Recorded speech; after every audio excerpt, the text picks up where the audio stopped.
Epstein's an anomaly. He was the one bad billionaire, and now he's dead, so everything's fine. But really, you find out that history is littered with these people. They're the people really involved with a lot of the, political scandals. What if the scandal everyone thought they understood was only the surface? What if behind one man's story was a hidden system quietly shaping power, money, and influence for decades? At first, the Jeffrey Epstein case looked straightforward. Jeffrey Epstein, why he's involved in this intelligence financial stuff and Iran-Contra stuff and Adnan Khashoggi, he's also getting involved in real estate. In the 90s and the early 2000s, they don't call him like billionaire or like financial advisor or any of these other terms that are used later. They call him property developer. A wealthy man surrounded himself with powerful friends. He was arrested. The world reacted with shock and confusion. That is the version most people remember. But when investigative journalist Whitney Webb began examining public records, old news reports, and financial documents, she noticed something strange. The public image of Epstein as a mysterious billionaire did not match how he was described in earlier years. In the 1990s and early 2000s, several media outlets referred to him not as a financier, but as a property developer. That small detail changes everything. As we all know, real estate is not just about buildings, it's about money movement, ownership structures, and sometimes concealment. And once you begin pulling on that thread, the story starts to widen. He's actually in the late 80s sharing offices with a real estate family with ties, alleged ties to organized crime called the Goulettas, really focusing on a lot of these markets. And he's doing that also with Leslie Wexner, who's also very involved in Manhattan real estate and all sorts of characters, and who's another big player in New York real estate. Well, that would be Donald Trump. Epstein's early professional life overlapped with serious players in Manhattan real estate. He shared office space in the late 1980s with the Gouletta family, who reportedly had alleged ties to organized crime. He also worked closely with retail billionaire Leslie Wexner, whose business empire included vast property holdings. At the same time, one of the most visible names in New York real estate was Donald Trump. During the early 1990s, Trump was dealing with heavy financial pressure. Around this period, Epstein moved in overlapping social circles that included investors and property developers connected to major international banks. Barrick, Trump, and Epstein would socialize a lot together, hit the nightclubs together and all of this. And they're also working in, real estate and distressed real estate, because Barrick, I believe, also works in real estate. Reports from that era describe social interactions between Epstein, Trump, and investor Tom Barrick. They were seen at nightclubs together. They operated in the same business environment and were connected through real estate deals and distressed properties.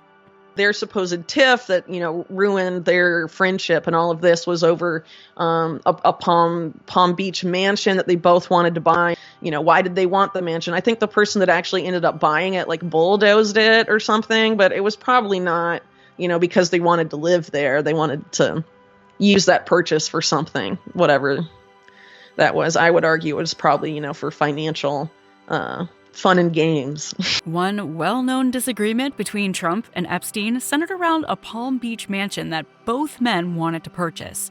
Their relationship reportedly cooled after that. But here is the question that Whitney Webb raises. Why were so many of Epstein's documented activities tied to property? Real estate is one of the most effective ways to move large sums of money quietly, as we all know.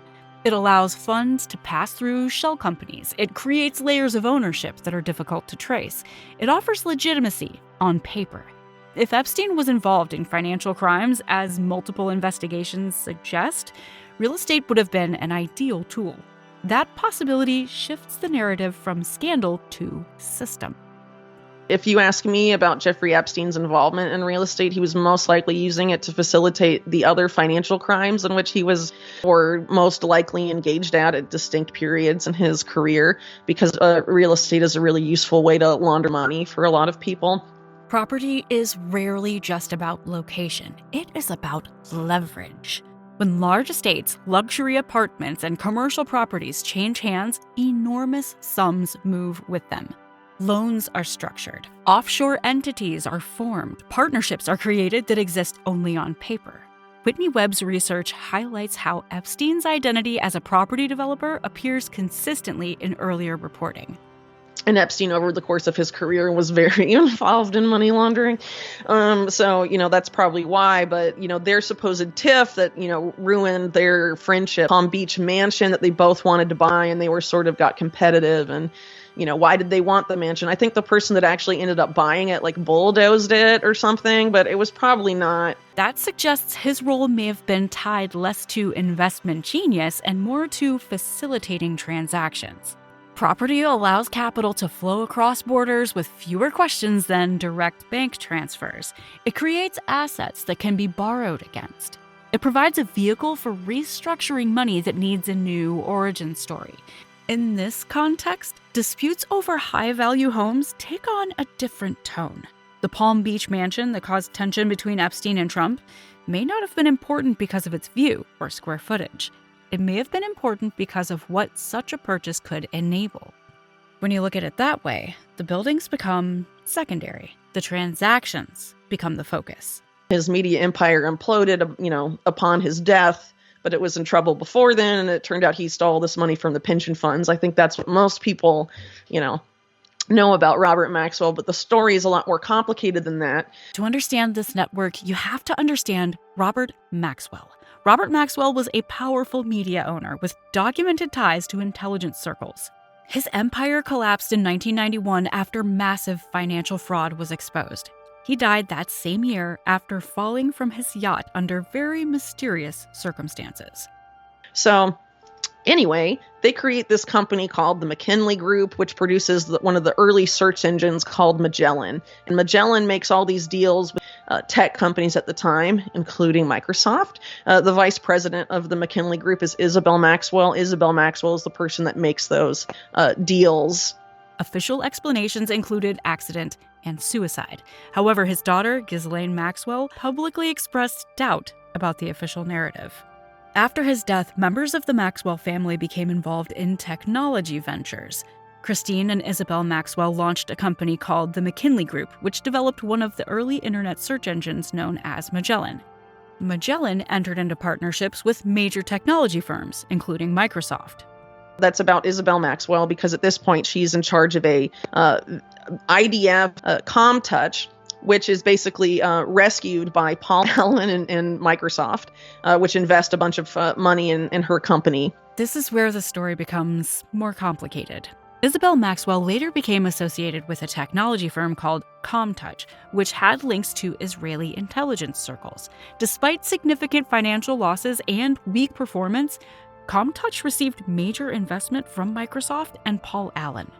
And, she's talking about ComTouch in this article, and is talking about her relationship with Bill Gates, which obviously precedes 2000, and we can assume goes back to this Magellan, and how, I can't remember exactly what she says, but something about convincing him to put money from the foundation into ComTouch or something like that. That is where we ask ourselves, why would a struggling company attract that level of backing? Whitneywebb highlights the pattern. Money was flowing into ventures connected to a family already tied to intelligence and financial scandal. And at the same time, Epstein's name began appearing in unexpected places. And they call him a property developer and all this stuff, and they say he made most of his money, most of his millions, because of business links with three men. And those three men are Leslie Wexner, Donald Trump, and Bill Gates. Bill Gates and Epstein didn't meet until 2011. What is he doing here in this 2001 article? A 2001 article describing Epstein's wealth referenced connections to three men: Leslie Wexner, Donald Trump, and Bill Gates. This was long before the widely publicized meetings between Gates and Epstein years later. Why was Gates mentioned at that time? Public explanations of their relationship focus on philanthropy and later encounters. Yet this early article suggests some form of connection or perceived link existed. In large-scale real estate and investment ecosystems, relationships often precede headlines. Investors meet long before formal partnerships are acknowledged. Whitney Webb does not assert conclusions. Instead, she asks why these names appear together in early reporting. When real estate, technology, and finance overlap, introductions matter. Access matters, and who introduces whom can shape entire markets. Later in his career, Epstein positioned himself as an advisor in philanthropy. He presented himself as someone who could connect wealthy individuals to charitable initiatives, but Webb's reporting suggests his approach may have resembled financial engineering more than charity. So you start to look at people like Adnan Khashoggi, people like Jeffrey Epstein stop looking like an anomaly. And a lot of the mainstream narrative about Epstein, fed by the mainstream press, is that, Epstein's an anomaly. He was the one bad billionaire, and now he's dead, so everything's fine. But really, you find out that history is littered with these people. Impact investing blends profit with social goals. It can be legitimate. It can also create complex financial structures that lack transparency. Large philanthropic foundations move enormous sums of money. They influence research institutions and shape public policy conversations. Whitneyweb's central argument is not that one man controlled the world. It is that Jeffrey Epstein was part of something larger. For decades, intelligence agencies, organized crime networks, and financial elites have intersected in global finance. Real estate transactions, offshore accounts, technology investments, and political donations. Over time, these worlds have blended together. Epstein operated within that intersection. He was connected to powerful business leaders, politicians, scientists, and financiers. He was not an outsider trying to break in. He was welcomed into elite circles. When he died in 2019 while awaiting trial, official reports ruled it a suicide. But was it, though? His death ended the possibility of a public trial that might have forced deeper questions into the open. And so the narrative narrowed again. What makes this story truly unsettling is not one crime or one relationship, but the pattern. A property developer who moves through intelligence-linked families. A financier who appears near technology deals and nuclear facilities. A philanthropist who structures complex financial vehicles.